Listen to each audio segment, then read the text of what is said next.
Nos destaques do Panorama CBN de hoje, eu conto para você que a Polícia Federal descobriu que um segurança do presidente Lula estava em um grupo de WhatsApp com militares que defendiam um golpe de Estado. Após a Polícia Federal avisar o governo, o militar foi exonerado do cargo. No Judiciário, o STF formou maioria para determinar que o Congresso Nacional revise o número de deputados federais de cada estado até junho de 2025. E no esporte, o presidente da Federação Espanhola de Futebol, Luís Rubiales, diz que não vai deixar o cargo por causa do beijo que ele deu na jogadora da Espanha, Remi Hermoso, após a final da Copa do Mundo Feminina. Após essa fala, as 23 jogadoras campeãs do mundo assinaram um manifesto em que dizem que não vão aceitar novas convocações para a seleção enquanto ele continuar à frente da federação. Panorama CBN. Olá para você que está ouvindo o Panorama CBN. Eu sou a Juliana Prado e vou te contar em menos de 30 minutos tudo o que foi notícia nesta sexta-feira, dia 25 de agosto de 2023.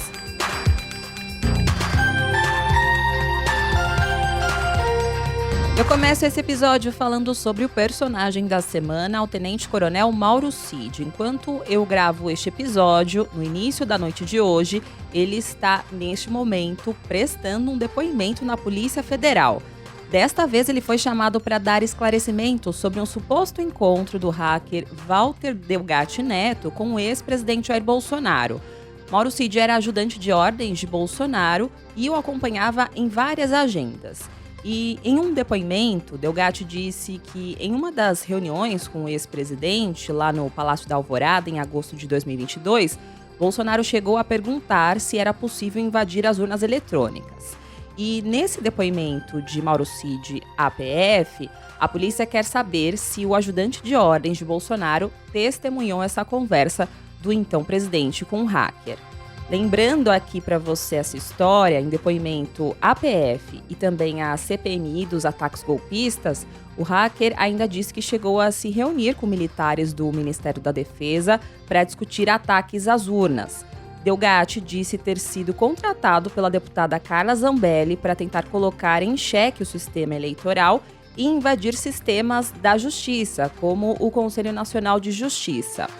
Mauro Cid, ele já prestou depoimento à PF em ao menos 2 ocasiões, no caso das supostas falsificações do cartão de vacina da família Bolsonaro e também de aliados e também no caso das joias. A relatora da CPMI dos ataques golpistas, a senadora Elisiane Gama, disse hoje em entrevista ao Jornal da CBN que a comissão está aberta para firmar um acordo de delação premiada com Mauro Cid, mas ela disse que a iniciativa precisa partir do advogado do militar.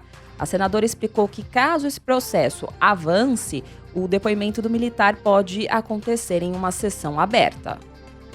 Que a CPMI, ela tem um critério diferente, por exemplo, dos outros inquéritos, né? Uma CPI, ela é um instrumento absolutamente aberto a um acompanhamento da sociedade. Aliás, esse é o grande diferencial de uma CPI para uma delegacia, né? Porque os depoimentos de fato ocorrem de forma clara. Agora, eu acredito que a primeira etapa, que é a etapa de construção de protocolos, que é feito no âmbito da consultoria, ele acontece de fato de forma sigilosa nessa primeira etapa. A senadora ainda defendeu na entrevista que a comissão investigue o caso da venda ilegal de joias recebidas durante a gestão de Bolsonaro. A ideia, segundo ela, é verificar se esse dinheiro foi usado para financiar os atos golpistas do dia 8 de janeiro. Aproveitando que eu estou falando de militares, presta atenção nessa história que foi divulgada hoje. A Polícia Federal descobriu que um segurança do presidente Lula estava em um grupo de WhatsApp com militares da ativa que defendiam um golpe de Estado e ameaçavam o ministro Alexandre de Moraes. Essa informação é da nossa comentarista aqui da CBN e também da Globo News, Andréia Sadi. E sabe como é que a Polícia Federal descobriu esse infiltrado? Então, essa descoberta aconteceu após a apreensão do celular de Mauro Cid, ex-ajudante de ordens de Jair Bolsonaro. O militar também estava nesse grupo. E depois que a Polícia Federal descobriu o infiltrado, o governo federal exonerou o tenente-coronel André Luiz Cruz Correia. Essa demissão aconteceu no dia 10 de agosto.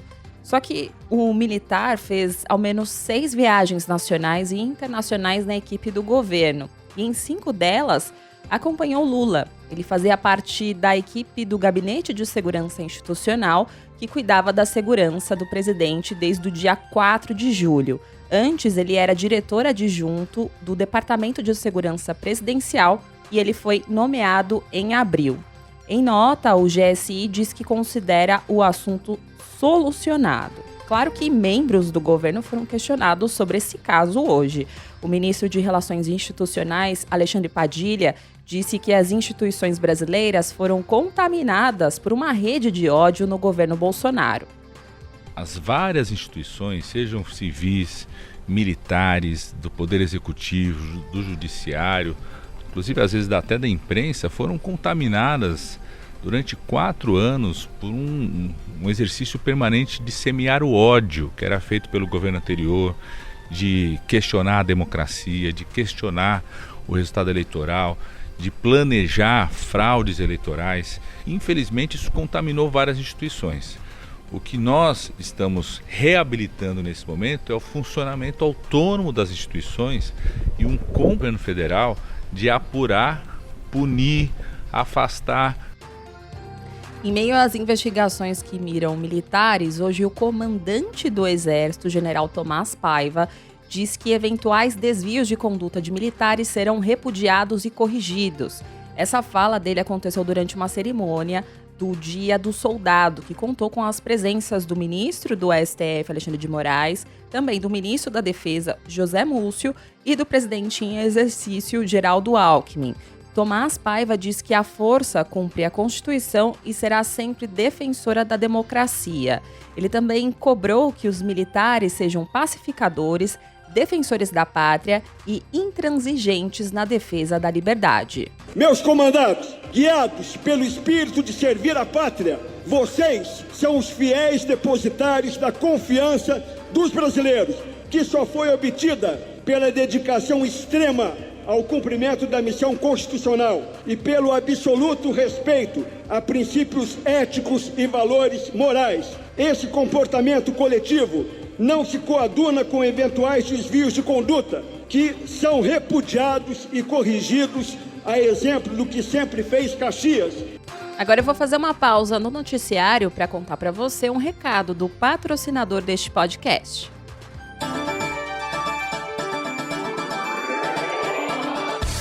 Você sabe como se transforma a energia que vem do sol em energia elétrica? A transformação da irradiação solar na energia que usamos em nossas casas ou empresas é feita através de painéis solares que são instalados sobre o telhado ou laje da residência ou prédio comercial. Os sistemas mais comuns permitem que a energia alimente os imóveis durante o dia e a energia não utilizada é disponibilizada na rede da concessionária, gerando créditos que poderão ser utilizados no futuro. A energia solar é um recurso limpo, renovável e de baixo impacto ambiental. E ao fazer essa escolha, você colabora para o uso consciente dos recursos do planeta. Conheça as linhas de financiamento solar do Banco BV, sujeitas à análise em bv.com.br ou siga o banco nas redes sociais no @BancoBV.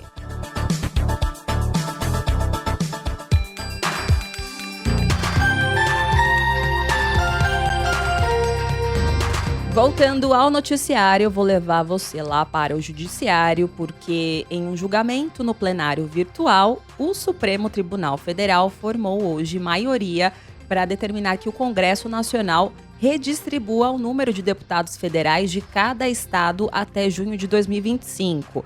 O entendimento é o de que o número de parlamentares seja proporcional à população atual de cada estado.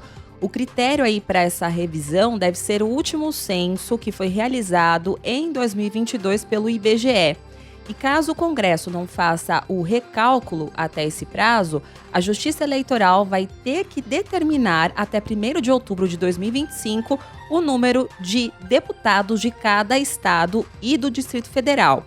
Até agora, enquanto eu gravo este episódio, 7 ministros votaram nesse sentido. O relator do caso, o ministro Luiz Fux, também os ministros Gilmar Mendes, Edson Fachin, Cristiano Zanin, Rosa Weber, Carmen Lúcia e Alexandre de Moraes. Por enquanto, nenhum ministro votou contra. Segundo o voto do relator desse caso, o ministro Fux, o cálculo para atualizar o tamanho das bancadas estaduais na Câmara deve levar em consideração o número máximo de 513 deputados, que é o número atual. De acordo com uma projeção do Departamento Intersindical da Assessoria Parlamentar, feita a pedido da Folha de São Paulo, dados do Censo 2022 apontam que mudanças na atual distribuição das cadeiras da Câmara traria perdas de vagas em 7 estados e ganhos em outros 7. Então, por exemplo, o Rio de Janeiro lideraria a perda de assentos na Câmara e ficaria com 42 das 46 vagas. Os estados da Bahia, Rio Grande do Sul, Piauí e Paraíba perderiam 2 vagas cada um. Já os estados de Pernambuco e de Alagoas teriam menos uma cadeira na Câmara. Por outro lado, as bancadas de Santa Catarina e Pará cresceriam, com mais 4 vagas para cada estado. O Amazonas ganharia 2 vagas e Minas Gerais, Ceará, Goiás e Mato Grosso teriam um assento a mais cada.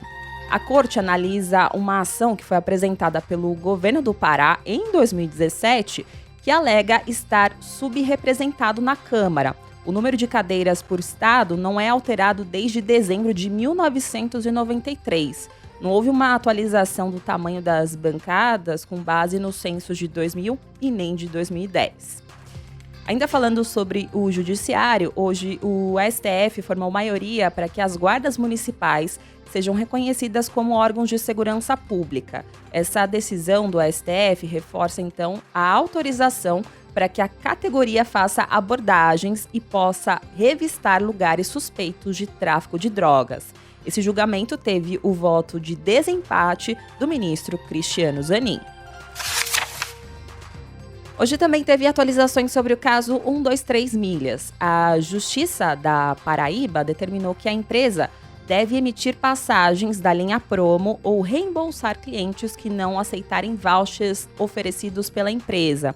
Essa decisão é provisória e beneficia todos os consumidores do país que se sentiram lesados. Isso segundo a Defensoria Pública da Paraíba, que entrou com essa ação contra a empresa. Essa decisão cabe recurso e estabelece o prazo de 5 dias para o cumprimento da decisão judicial.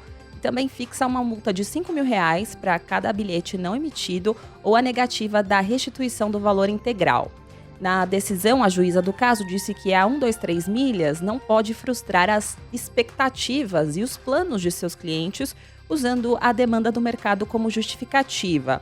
A 123 Milhas foi procurada e não quis se pronunciar sobre essa decisão. Em nota, a empresa afirmou que está fornecendo aos órgãos de defesa do consumidor e também entidades ligadas ao setor de turismo e demais instâncias dados e informações disponíveis sobre a suspensão da linha promo. Hoje também em Minas Gerais, onde fica a sede da empresa, dezenas de clientes da empresa receberam assistência jurídica em um mutirão realizado pela Defensoria Pública de Minas Gerais. Um ônibus do órgão foi estacionado na porta da sede da empresa em Belo Horizonte, após a 123 Milhas interromper os atendimentos presenciais emergenciais aos clientes que tiveram as passagens e pacotes cancelados de forma abrupta. A ação da Defensoria Pública de Minas Gerais foi voltada para clientes com viagens marcadas para setembro deste ano, mas o órgão recomenda que os consumidores que têm pacotes comprados para o ano que vem também procurem orientação jurídica desde já. Segundo o Tribunal de Justiça de Minas Gerais, mais de 600 processos individuais foram abertos nos últimos dias em Minas, após a empresa anunciar a suspensão de emissão de passagens. Na economia, vou contar para você como foi o fechamento do mercado financeiro hoje. A Bolsa de Valores de São Paulo fechou o dia de hoje em forte alta de 1,02% aos 115.837 pontos. O Ibovespa foi influenciado pela divulgação do IPCA 15 de agosto, que é a prévia da inflação. O resultado fechou acima do esperado, o que sugere um ritmo de cortes da taxa Selic, a taxa básica de juros, menos agressivo por parte do Banco Central nas próximas reuniões. O pregão ainda foi pressionado pela baixa dos papéis, das ações da Petrobras, dos bancos e também de ativos ligados à economia local. O mercado também repercutiu as falas recentes do presidente do Federal Reserve, que é o Banco Central dos Estados Unidos, sobre o futuro dos juros no país. No mercado de câmbio, o dólar comercial fechou o dia em baixa de 0,1% e foi negociado a R$ 4,874. O euro fechou o dia valendo R$ 5,265, com uma queda de 0,13%. No noticiário internacional, a história da morte do líder do grupo Wagner ainda continua rendendo. A equipe russa que investiga a queda do avião em que viajava o chefe dos mercenários, o Yevgeny Prigozhin, anunciou que já encontrou os corpos das 10 pessoas a bordo e as caixas pretas do avião que registraram todas as operações de voo e o diálogo aí entre os pilotos. Agora, a equipe informou que está fazendo as análises do DNA dos corpos para fazer uma identificação correta. Hoje também o governo da Rússia negou o envolvimento na morte do chefe do grupo Wagner. O porta-voz do Kremlin, Dmitry Peskov, classificou como mentira absoluta a acusação de que o presidente Vladimir Putin seria o responsável pela queda do avião em que estava o mercenário. Ele disse que os fatos em torno do acidente precisam ser apurados no decorrer das investigações. Aproveitando que eu estou falando da Rússia, hoje a cervejaria holandesa Heineken anunciou a venda de toda a operação da companhia na Rússia pelo valor de €1. Essa iniciativa da cervejaria é uma resposta à guerra na Ucrânia. A empresa espera uma perda de 300 milhões de euros com esse negócio. O grupo Arnest assumiu a responsabilidade pelos 1.800 funcionários da Heineken na Rússia e garantiu que vai manter os empregados nos próximos 3 anos.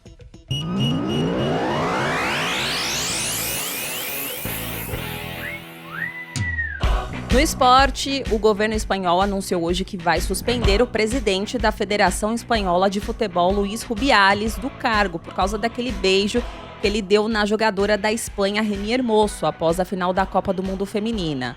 O governo enviou um pedido ao Tribunal dos Esportes do país sobre essa suspensão. Agora, a justiça deve decidir se Rubiales vai ser suspenso. Antes desse anúncio, na manhã de hoje, Rubiales disse que não vai deixar o cargo e alegou que houve um consenso sobre esse beijo. Mas a jogadora, ela negou que teve esse consentimento. Hoje ela diz que não tolera que coloquem a palavra dela em dúvida e menos ainda que inventem palavras que ela não disse. Rubiales também falou hoje que vai lutar nas vias judiciais para limpar o nome dele e que é vítima de um assassinato social por causa de um falso feminismo. Logo após essa fala, o vice-presidente da Federação Espanhola de Futebol, Rafael Del Amo, pediu demissão em protesto à atitude de Rubiales e disse que a fala foi inaceitável. A vice-primeira-ministra da Espanha, Yolanda Díaz, condenou a resistência de Rubiales a deixar o cargo e diz que o governo vai buscar providências. Hoje também, após essa declaração de Rubiales, as 23 jogadoras campeãs do mundo com a Espanha assinaram um manifesto em que dizem abertamente que não vão aceitar novas convocações para a seleção enquanto Luís Rubiales continuar à frente da Federação Espanhola de Futebol. Além das campeãs mundiais, o documento é assinado por outras 58 jogadoras, incluindo as que não foram à Copa do Mundo.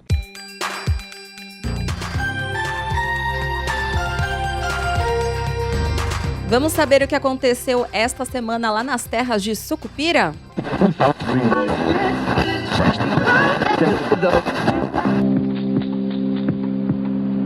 Eu decidi promover esta confabulância interpares com parentes, amigos e colaboradores mais íntimos para acabar com esse fofoquismo, essa boatação que corre de boca em boca e orelha em orelha. Eles utilizavam pessoas laranjas, né, para colocar essa empresa em nome dessas pessoas e assim fugir de responsabilidades com órgãos públicos ou com dívidas com pessoas jurídicas. Então era uma forma deles blindarem seu patrimônio, transferindo ou criando empresas em nome de laranjas. Quem dá uma sova em Filho Torico Paraguaçu semeia vento.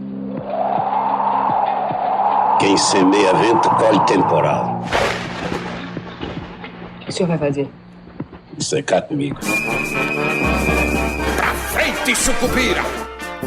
Maior que tudo é a moral da família de Sucupira. Não podemos permitir que um desrespeito a essa família fique sem a devida reparação. Eu tô revoltado com isso tudo que tá acontecendo. Eu nunca recebi nenhum dinheiro. Nunca fiz lavagem de dinheiro. Com fake news que estão tentando me incriminar uma coisa que eu não fiz. Esses meus filhos acabam ainda me matando, certo? A gente já tá com tanto problema na cabeça, meu diabo. Agora, em vez de ter mais consideração para evitar mais essa consumição. Causou muita estranheza porque é uma pessoa que não tem onde cair morta e está sendo investigada por lavagem de dinheiro. Não faz muito sentido isso, né? O que parece é mais uma vez uma perseguição desenfreada em cima de Bolsonaro e todo o seu entorno. E rapaz, mas que gentinha mais artimanhenta danada essa gente politiqueira, meu Deus do céu. Os meus adversários políticos estão loucos para arranjar um pretexto para me descer o pau. Por isso a família do prefeito tem que ser um modelo de família, né? Que é para não dar razão dos meus adversários. O Cid realmente vendeu esse relógio e colocou o dinheiro, trouxe o dinheiro, mandou o dinheiro parceladamente.